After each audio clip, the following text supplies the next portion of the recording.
السلام عليكم ورحمة الله وبركاته. ازيكم يا حبيب قلبي؟ عاملين ايه؟ يا رب تكونوا كويسين وبأسعد الحال. يا ريت يا جماعة، لو حد أول مرة يشوفني، أنا اسمي مهادة، مدير الصفحة بتاعتي على اليوتيوب. يا ريت اللي ما اشتركش في القناة يشترك في القناة ويفعل معانا زر الجرس عشان يوصلكوا كل جديد إن شاء الله.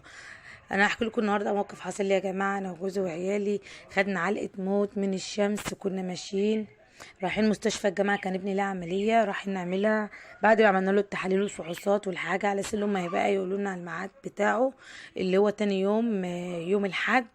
أجلوا العملية بتاعته وقالوا لنا تعالوا السبت اللي مثل الجاي. جيت انا بقى طبعا هلكانه وتعبانه ومش قادره اقف على بطولي في المطبخ. جوزي قال لي انت هتسيبينا كده جعانين مش هناكل اي حاجه. قلت له طب اعمل ايه؟ انا جايه تعبانه وربنا اللي عالم بيا ومانيش قادره. قال لي اعملي لنا اي حاجه كده على السريع. انا هنا بقى يا حبيب قلبي عملت لهم ايه؟ عملت لهم بطاطس محمره، وقالت هنا صبعين فلفل حاميين نار، وعملت لهم الدقه بتاعتي الجميله بالثوم والفلفل الاحمر، وعملت شويه كشري جنب البطاطس. وعملت جنب منها برضو بيض وسلطة ومخلل.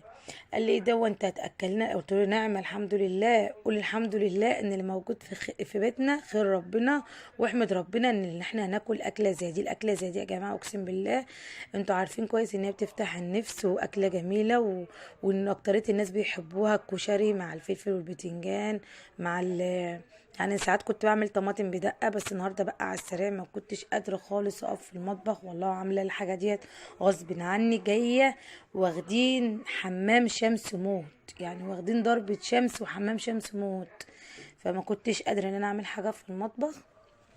فانا جيت عملت النهارده اهو زي ما انتم شايفين البطاطس والبيض والسلطه والمخلل بتاعنا المشكل الجميل والكشري والفلفل الحامي النار ابو دقه جميله اللي بحبه وبعمله وهو اللي بيفتح نفسي على الاكل.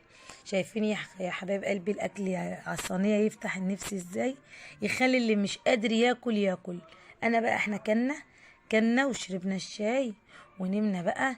كنا جايين بقى من الشمس بقى ما احناش قادرين خالص. حتى شوفوا ادم جاي عامل زهقان ازاي مش طايق نفسه. جه معايا نار قال لي يا ريتني ما كنت جيت. اول ما جه رامي نفسه على السرير، وابو ادم برضه اهوت وياسين. ياسين اول ما جه حط دماغه على المخده نام على طول. ابو ادم بيقول لكم يا جماعه بيسلم عليكم بيمسي عليكم، بيقول لكم اللي ما اشتركش في القناه يشترك معانا في القناه ويفعل زر الجرس عشان يوصل لكم كل جديد. زي ما انتم شايفين الاكل. اتفضلوا بقى معانا، اكل جميل ويفتح النفس. السلام عليكم.